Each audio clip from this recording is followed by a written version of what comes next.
कमजोर शेर ने अपने मेहमान ऊंट का किया शिकार। एक घना जंगल था जहाँ एक खतरनाक शेर रहता था। कौवा, सियार और चीता उसके सेवक के रूप में हमेशा उसके साथ रहते थे। शेर रोज शिकार करके भोजन करता और ये तीनों उस बचे हुए शिकार से अपना पेट भरते थे। एक दिन उस जंगल में एक ऊंट आ गया जो अपने साथियों से बिछड़ गया था। शेर ने कभी ऊंट नहीं देखा था। कौवे ने शेर को बताया कि यह ऊंट है और यह जंगल में नहीं रहता, शायद पास के गांव से यह आ गया होगा। आप इसका शिकार करके अपना पेट भर सकते हैं। चीता और सियार को भी कौवे की बात अच्छी लगी। तीनों की बात सुनकर शेर ने कहा कि नहीं, यह हमारा मेहमान है, मैं इसका शिकार नहीं करूंगा। शेर ऊंट के पास गया और ऊंट ने उसे सारी बात बताई कि वो किस प्रकार अपने साथियों से बिछड़कर जंगल में पहुंचा। शेर को उस कमजोर ऊंट पर दया आई और उससे कहा कि आप हमारे मेहमान हैं, आप इस जंगल में ही रहेंगे। कौवा, चीता और सियार इस बात को सुनकर मन ही मन ऊंट को कोसने लगे। ऊंट ने शेर की बात मान ली और जंगल में ही रहने लगा। जल्दी जंगल की घास और हरी पत्तियां खाकर वह तंदुरुस्त हो गया। इस बीच एक दिन शेर की जंगली हाथी से लड़ाई हो गई और शेर बुरी तरह से घायल हो गया। वह कई दिनों तक शिकार पर नहीं जा सका। शिकार न करने पर शेर और उस पर निर्भर कौवा, चीता या सियार कमजोर होने लगे। जब कई दिनों तक उन्हें भूख भी खाने को नहीं मिला कुछ भी, तो भूख के मारे सियार ने शेर से कहा कि महाराज, आप बहुत कमजोर हो गए हैं और अगर आपने शिकार नहीं किया तो हालत और ज्यादा खराब हो सकती है। इस पर शेर ने कहा कि मैं इतना कमजोर हो गया हूँ कि अब कहीं भी जाकर शिकार नहीं कर सकता। अगर तुम लोग किसी जानवर को यहाँ लेकर आओ तो उसका शिकार करके मैं अपना और तुम तीनों का पेट भर सकता हूँ। इतना सुनते ही सियार ने तपाक से कहा कि महाराज, अगर आप चाहें तो हम ऊंट को लेकर आ सकते हैं, आप उसका शिकार कर लीजिए।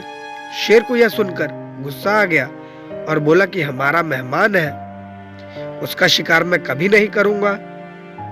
सियार ने पूछा कि महाराज, अगर वो स्वयं आपके सामने खुद को समर्पित कर दे तो? शेर ने कहा, तब तो मैं उसे खा सकता हूँ। फिर सियार ने कौवे और चीते के साथ मिलकर एक योजना बनाई और ऊंट के पास जाकर बोलने लगा कि हमारे महाराज बहुत कमजोर हो गए हैं, उन्होंने कितने दिनों से कुछ नहीं खाया है।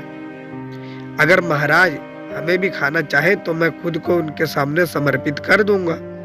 सियार की बात सुनकर कौवा, चीता और ऊंट भी बोलने लगे कि मैं भी महाराज का भोजन बनने के लिए तैयार हूँ। चारों शेर के पास पहुंचे और सबने पहले कौवे ने कहा कि महाराज, आप मुझे अपना भोजन बना लीजिए। सियार बोला कि तुम बहुत छोटे हो, तुम भोजन क्या नाश्ते के लिए भी नहीं ठीक हो। फिर चीता बोला कि महाराज, आप मुझे खा लीजिए।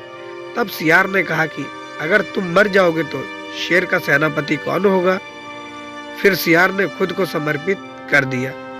तब कौवा और चीता बोले कि तुम्हारे बाद महाराज का सलाहकार कौन रहेगा। जब तीनों को शेर ने नहीं खाया तब ऊंट ने भी सोचा कि महाराज मुझे भी नहीं खाएंगे क्योंकि मैं तो उनका मेहमान हूँ।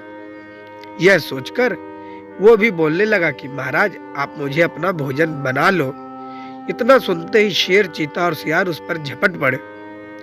इससे पहले कि ऊंट कुछ समझ पाता, उसके प्राण शरीर से निकल चुके थे और चारों उसे अपना भोजन बना चुके थे। कहानी से सीख। इस कहानी से हमें यह सीख मिलती है कि हमें बिना सोचे समझे किसी भी बातों में नहीं आना चाहिए। साथ ही चालाक व धूर्त लोगों की मीठी मीठी बातों पर कभी भरोसा नहीं करना चाहिए। तो ये थी हमारी आज की कहानी। आशा करते कहानी आपको पसंद आई होगी। कहानी कैसी लगी अपनी राय कमेंट करके जरूर बताएं। साथ ही वीडियो को लाइक कर दें और दोस्तों तक शेयर कर दें। चैनल पर नए हो तो सब्सक्राइब करना ना भूलें। साथ ही बेल आइकन को प्रेस करके ऑल पे सेट कर दें ताकि ऐसी ढेर सारी मनोरंजक और रोचक कहानियां हम आप तक लाते रहें सबसे पहले। मिलते हैं फिर अगली वीडियो में एक नई कहानी के साथ, एक नई शिक्षा के साथ। तब तक के लिए धन्यवाद।